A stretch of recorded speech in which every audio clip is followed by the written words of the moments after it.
What's going on, Knicks Nation, and welcome back to the Sheer Brilliance Podcast.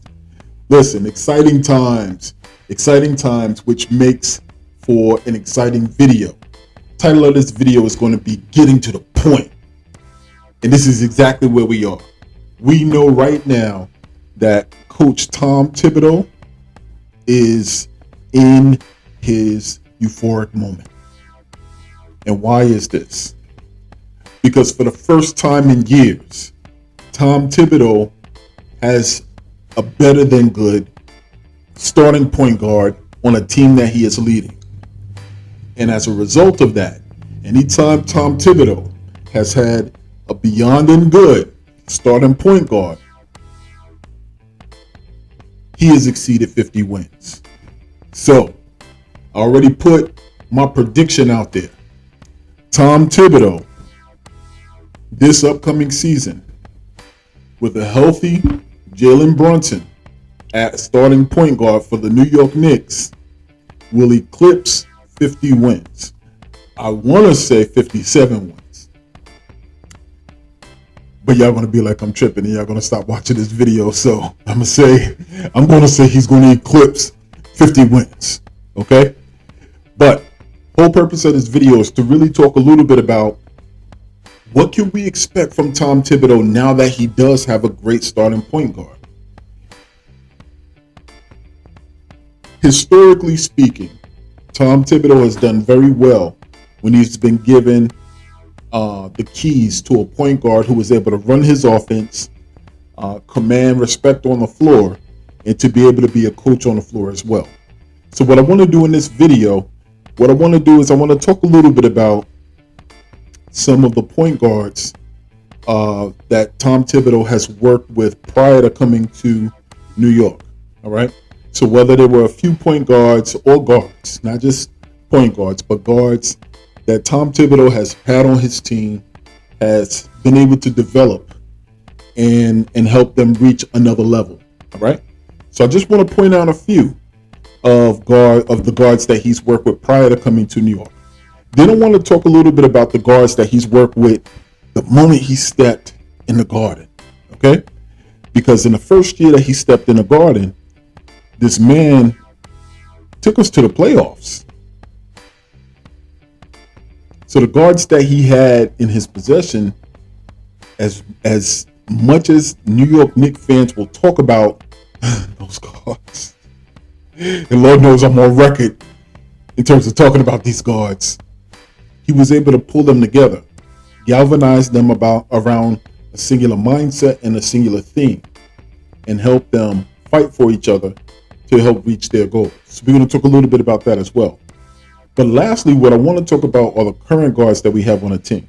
Now, are the New York Knicks finished making moves? No, they're not. So, and that's one of the reasons why we haven't seen the announcement of Jalen Brunson's contract. I think they are working on flipping a sign and trade deal with Dallas so that Dallas can pick up a portion of Jalen Brunson's salary, that New York will pick up the rest, and that there is a flip of players to make it all work. And ultimately, the Knicks will be a little bit under, I believe, the cap, so that they still have room to sign a player to the maybe mid-level exception. So there's a lot of machinations going on with that as well. But that's the reason why we haven't heard an announcement as of yet. If it was up to me, the fact that Dallas Mavericks, brought up those charges in terms of tampering on the New York Knicks, I wouldn't do anything to help them out. You know what I mean? They were really braggadocious about, we can pay him more than anybody can pay him. So now that they didn't get their guy, they want to bring up these charges. But that's neither here nor there. I think the front office will not work from a standpoint of emotion, but they'll work from a standpoint of logic, and they'll get things done. But in terms of this video, let's get into it. But before we do me a favor. Please do me a favor, like and subscribe to this video. Overwhelmed with the number of people who have been engaging with the video. Comments, please leave your comments still. If you are fans of other teams, I absolutely love that. Stop in, leave your comments. That engagement back and forth is what fandom is all about. You know what I mean? And Knicks fans will do it. So holla at me. Just try to keep it as respectful as possible. I'll never disrespect you. I might disrespect your team though, as you guys will do with us. But let's keep it all in fun, and let's just get into it. So, in terms of putting this video together, I was really thinking about, man, now that Tom Thibodeau has an actual point guard, our expectations for what he's going to do is going to be completely different. Now, I don't want this to get confused with us placing too many expectations on Jalen Brunson as the point guard. That's not the angle that I'm coming from. The angle that I'm coming from is Tom Thibodeau, when he arrived to the Chicago Bulls, they happened to be fortunate enough. I think he took over a team that had Derrick Rose. So I believe they may have already drafted Derrick Rose prior to him getting there. But let's not get it twisted. The point guard, when he had Derrick Rose in Chicago, Derrick Rose was the youngest MVP in league history. He's a superstar. So he had a superstar point guard.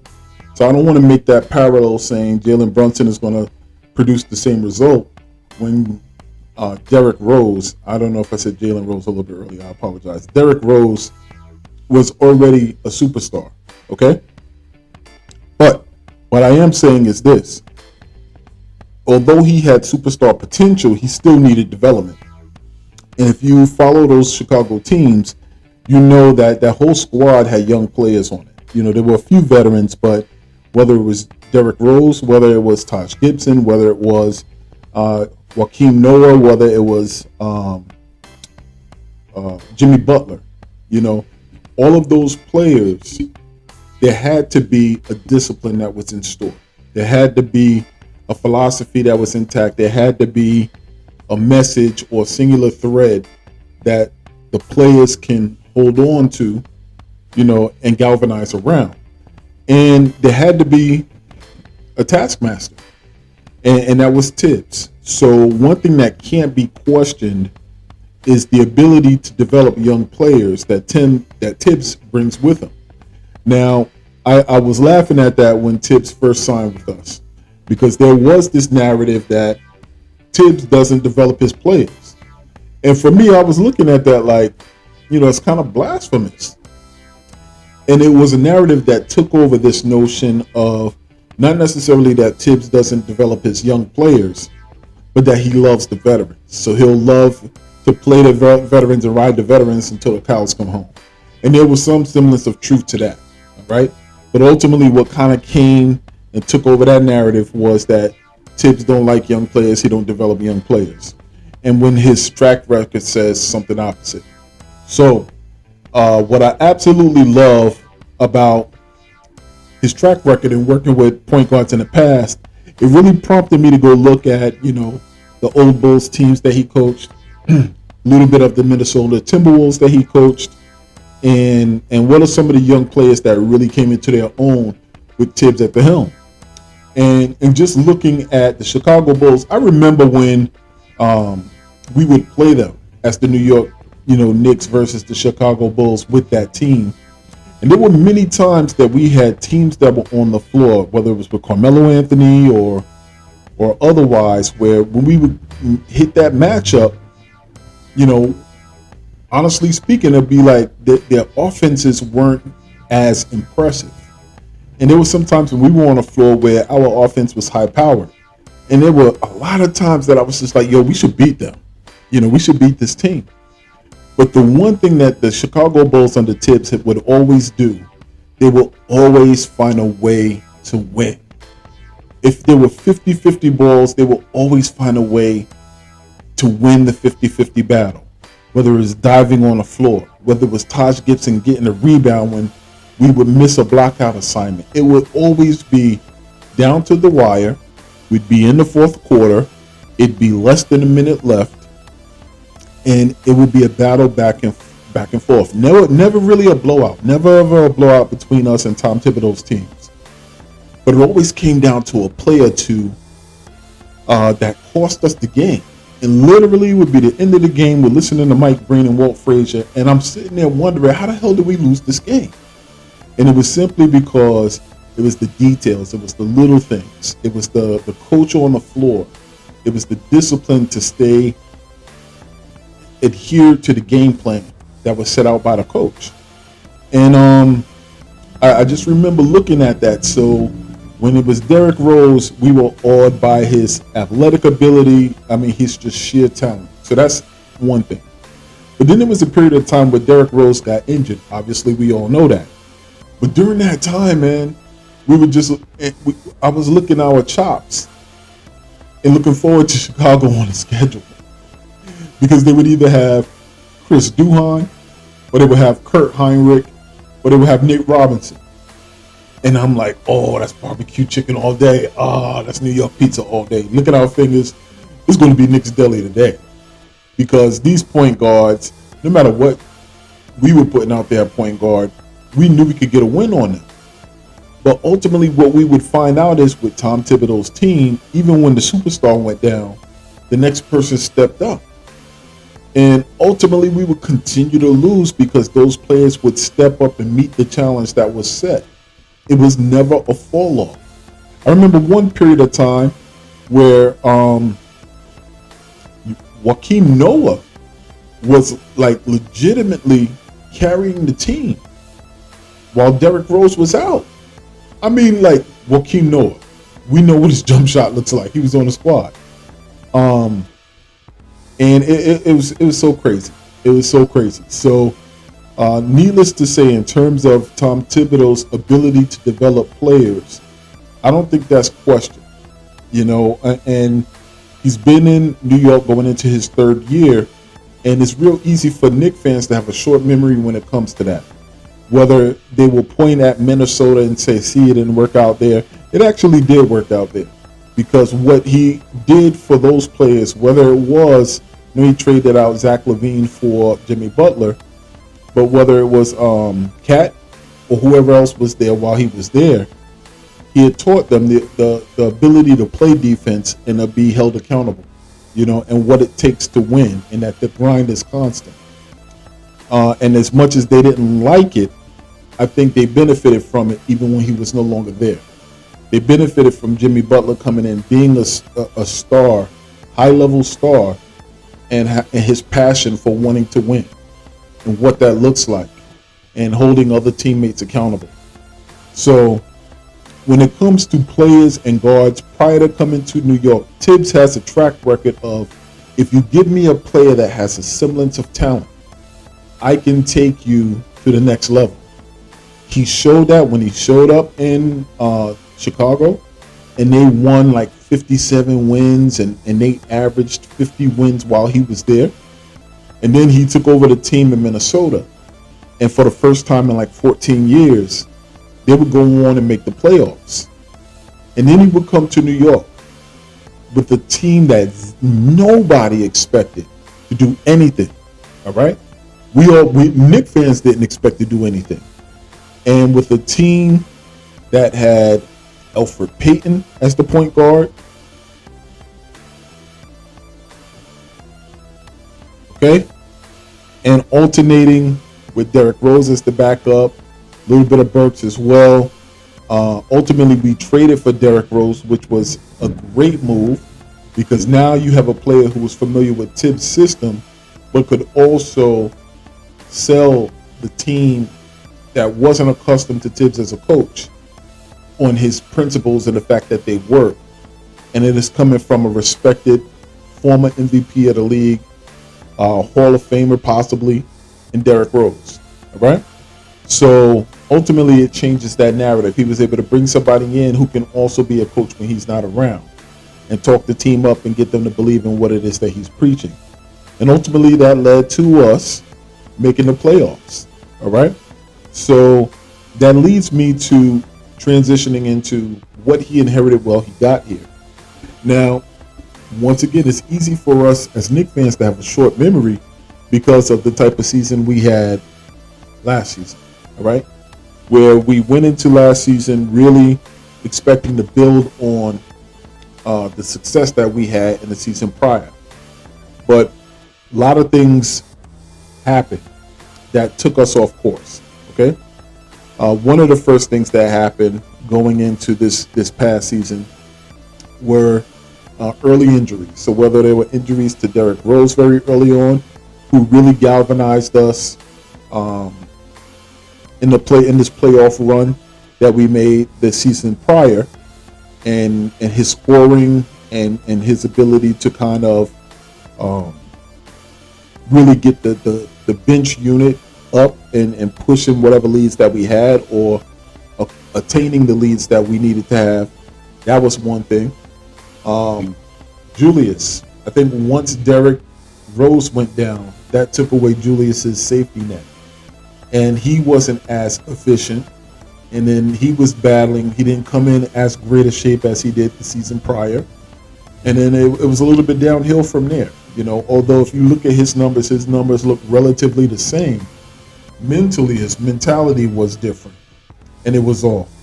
So ultimately, that brought about stress, and then that brought about frustration from the fans, and then, um, the fans' relationship with Julius was contentious. So that set us aside as well.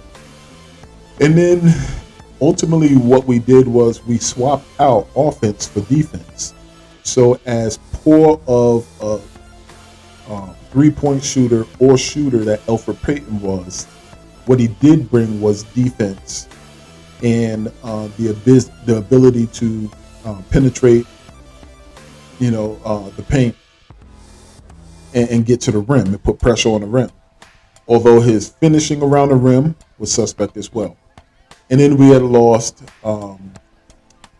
Reggie Bullock. So Reggie Bullock brought for us an additional level of three-point shooting and defense on the perimeter that made us one of the strongest defensive teams in the league. So when we traded that out and we brought back in Evan Fournier and Kemba Walker, we were hoping to make up the offensive production that we didn't have when we got eliminated by the Atlanta Hawks in the playoffs. And that didn't work out for us. So it was high risk, high reward, obviously. And ultimately, that led us to having a season that was definitely below expectations. Okay. But ultimately, what happened in addition to that is when you're losing, all of your flaws are magnified. So while we were navigating this season, Tom Thibodeau was trying to make adjustments on the fly, and he was looking like, okay, I'm sure his goal was to make the playoffs as well. So in order to do so, the best chance to do that would be seeing if you can give the ball to Burks and allow him to navigate, the offense and help us hopefully get to the playoffs. Derrick Rose will be healthy by then, and then we can pick up where we left off at and see what we can salvage in terms of the season. But once again, that didn't work out. All right. So in the second season that Tom Thibodeau was here, the adjustments that he made was to choose not to go with the young players who could play the point guard position, but to try to ride with the veteran players, whether it was Kemba Walker to start out with, and then Kemba struggling, to adjust to New York with the pressure of being back and the soreness of the knee. And then he would put Burke at the point to take on the majority of the ball handling skills, but he would also spread that responsibility out with players such as RJ, players such as Julius. And it just seemed curious that we did not utilize some of the young players who were actually at that position. And I think it was a situation where he was just like, your time will come eventually. It's just not this season. And ultimately, it didn't result in the wins that he probably wanted, and we ended up having a poor season. But I think ultimately going into this offseason, what was made absolutely clear was that this season was atrocious in terms of our point guard play and how important that point guard position is. Even last year, when we had the ability to bring Derrick Rose in, that second unit looked so phenomenal.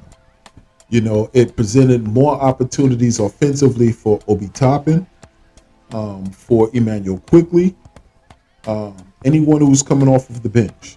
You saw that there were moments where there were coaching sessions off of the floor where Derrick Rose was talking to players and showing players where they needed to be. And then when Derrick Rose went down,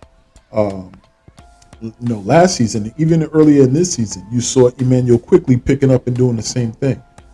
Where he would step in and talk about what he saw and where he needed people to be in order for them to have success on the second unit. We can't understate how important that was when it was missing. All right.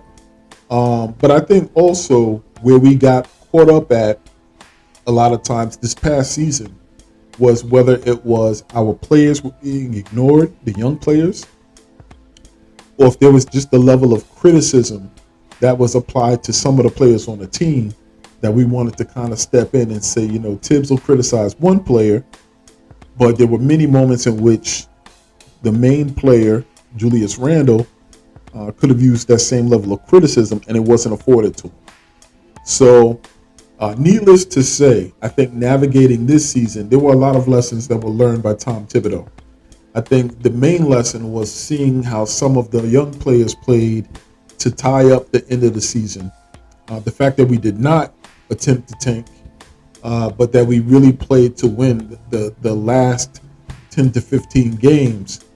And he was able to see the young players really in there, their cohesion, their ability to take their games outside of what their role assignments were, and the potential that brought. And I think he knew, man, I messed up. I really messed up. But going into this season, I think it was a concern for all of us after the draft that there's a possibility that we may not get a point guard, and that we may be looking at Alec Burks once again, or maybe promoting Emmanuel quickly to be the starting point guard for the New York Knicks going into the season. And then all of a sudden, we were able to secure a commitment from Jalen Brunson. And that changes everything. So ultimately with Jalen Brunson, we have a 6'1", 6 foot, 1 inch point guard with a New York game and a New York attitude. I know all of us by this point are drowning ourselves in highlight tape, in playoff tape, and interview tape, all of which I have as well. And I'm super hyped at what Jalen Brunson is going to bring to the table. Because more importantly, it's so funny, what the front office tried to do is get ahead of the signing for Jalen Brunson and tried to quell the expectations of Knicks fans. And basically, what they're trying to do is not repeat what happened with Julius Randle. When Julius Randle experienced that success, the level of expectation went up of Knicks fans for Julius Randle. And Julius Randle wasn't able to meet that moment. So I think when they're bringing in Jalen Brunson, to look at Jalen Brunson's run in the playoffs last year, front office wants to make sure that they quell that excitement and not expect that we have this superstar that's coming in because of the contract, even though the contract says superstar. They want to let them know that Jalen Brunson is just a piece. But I'm going to let you know this. Tom Thibodeau has a history of making all-stars. He has a history of making all-time type of players. And the same thing that we would complain about as fans is the reason for them becoming all-stars and them becoming high-level players. What do you mean by that, Shir? Well, obviously, he runs them into the ground. And what I mean by that is players who are good play 40 minutes, play 35 minutes, play 30, 35, 40, 45 minutes, 48 minutes sometimes. Okay? And as a result of that, their numbers are high. Their production is high, and there's more opportunity for them to get recognized in terms of all-star voting and acknowledgement in terms of being primetime players in the league. You don't get that without the minutes. That's why when we had that initial season, everybody was complaining about the number of minutes that Julius Randle has. And I'm like, that's exactly what's going to get him, MIP, most improved player, because Tom Thibodeau plays him in a high level of minutes. So his numbers are going to be enhanced. All right. Very similar to D'Antoni and 7 Seconds or Less. Everybody who is in that system, their numbers go up. That's why Jeremy Lin was able to get that level of a contract. But in terms of Jalen Brunson, man, I think what we do have is that player that's going to help Tom Thibodeau get back to where he is accustomed to being. A coach that is producing winning seasons, a 50-plus win season. Because ultimately, Jalen Brunson brings what a lot of other players don't bring. Jalen Brunson brings something that Derrick Rose brings, and that's a good relationship with the coach. That's a good relationship with the coach, an understanding of the coach, all right? That's also someone that the coach trusts.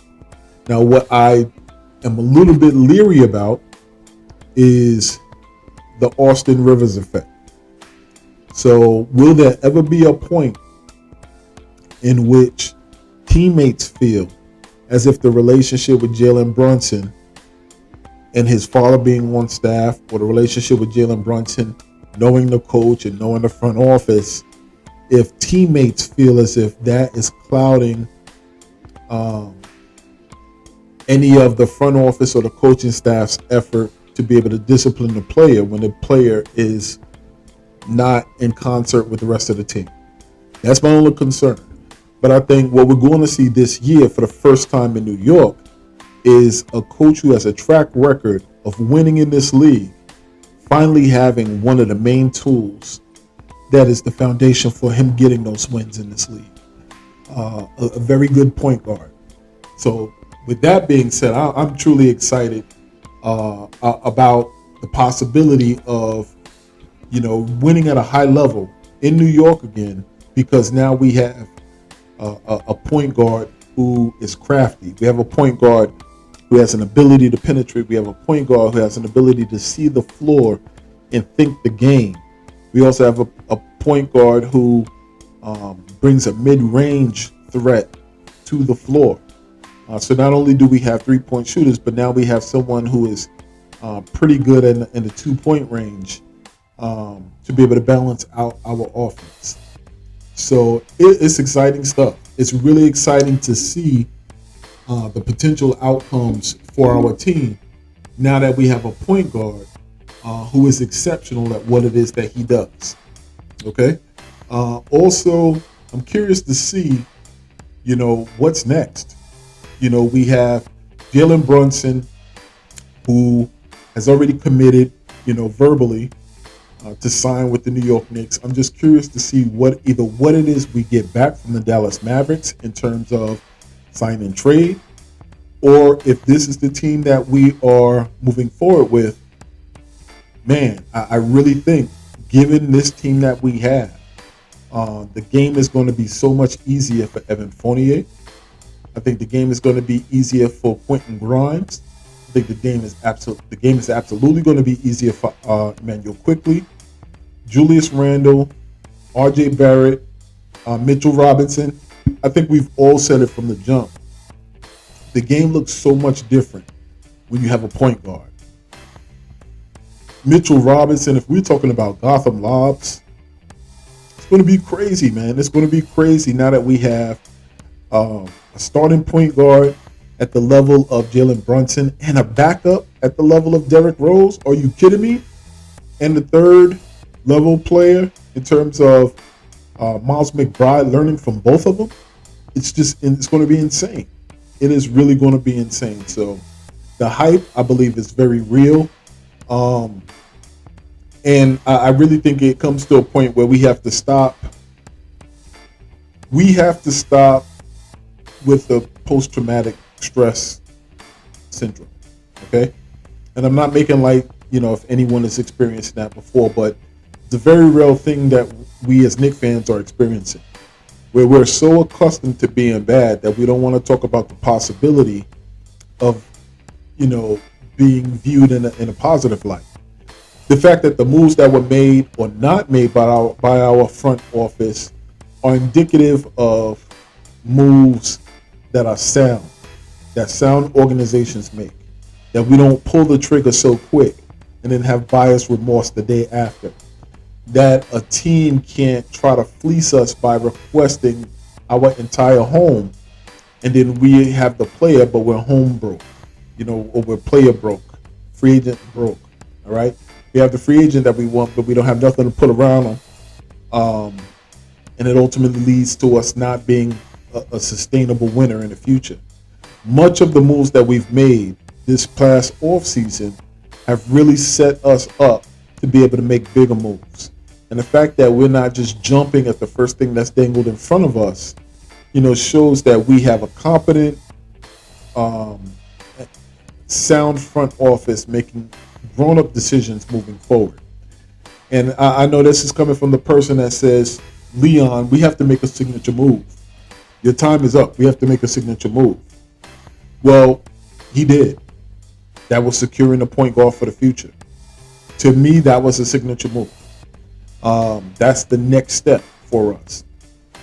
We can talk about the production of Randall, and I think Randall's going to be here. I think they would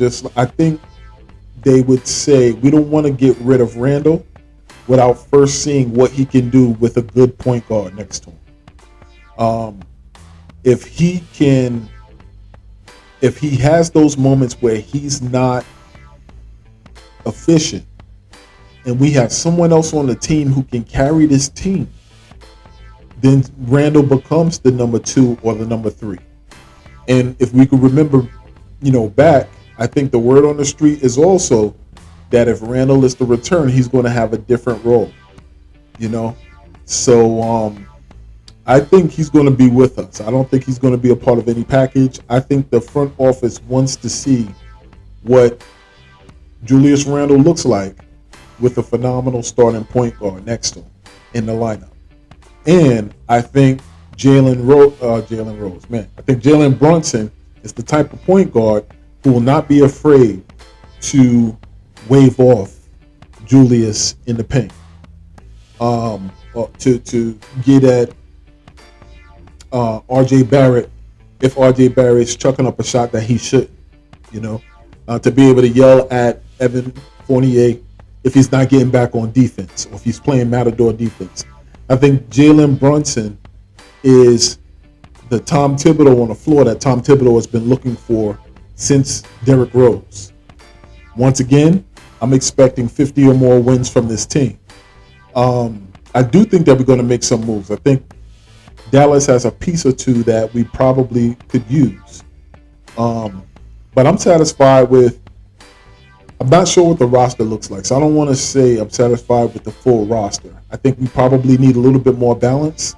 I think through trade or whatever have you, we're going to have much more balance on our squad than we do right now. So I'm comfortable waiting and seeing what it looks like. But long story short, long story already long, Tom Thibodeau has found his point guard. All right. Tom Thibodeau and the New York Knicks are getting to the point. We went into this offseason knowing that was a major need. And going into this offseason, Jalen Brunson was one of the major free agents. And for the first time in a long time, the New York Knicks secured him. Okay? So from here looking up, if we go into the season with what it is that we have plus this point guard, it has been a fruitful offseason. But I do think that there are more moves to come. Listen, we are here and we got next. For those of you who are still with me and supporting me, thank you so much. Do me a favor, like this video, subscribe to this video. I'm excited to see what the Knicks do next in terms of whether it's a sign and trade, if there's another move that needs to be made, or if this is the crew that's moving forward. I'm excited for Summer League tonight, although I think I'm going to go to the gym and might miss it. I might have to catch it on the replay. But listen, man, I think we have talent. I think it's good. We have good young players. But Thibs is the coach to develop them. And Thibs is the coach to help take all of the young players on our team to another level. And the person that's going to help them do that is Jalen Brunson and Derrick Rose. All right? So shout out to everybody on this podcast. Check me out. I'm going to keep trying to produce great content for you. Sheer brilliance. Squad up. I'm out. Take care. Peace.